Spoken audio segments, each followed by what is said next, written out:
l'Iran qui a brouillé le GPS de toute la région. On a cette carte effectivement où on voit qu'elle a réussi à brouiller les signaux GPS du Koweït et du Qatar. On est d'ailleurs en duplex avec Lola Baye et Hugo Dorsemen. Bonsoir Lola, racontez-nous l'Iran donc qui réussit à brouiller les capteurs GPS de toute la région.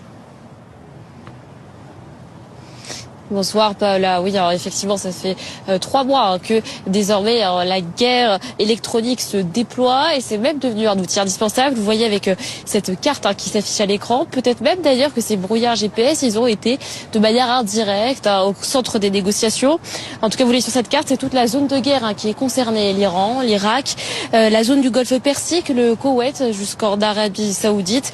Alors prudence, on se garde de toute interprétation parce qu'en l'état, on ne sait pas qui a brouiller quoi. Le brouillage GPS, qu'est-ce que c'est concrètement? C'est en fait par exemple brouiller l'itinéraire d'un bateau, c'est-à-dire que sur l'écran, par exemple la trajectoire affichée va être fausse et c'est là où la moindre erreur de navigation peut devenir fatale parce que le bateau peut percuter un autre navire, il perturbe la route, ça permet en fait concrètement de rendre aveugle l'ennemi.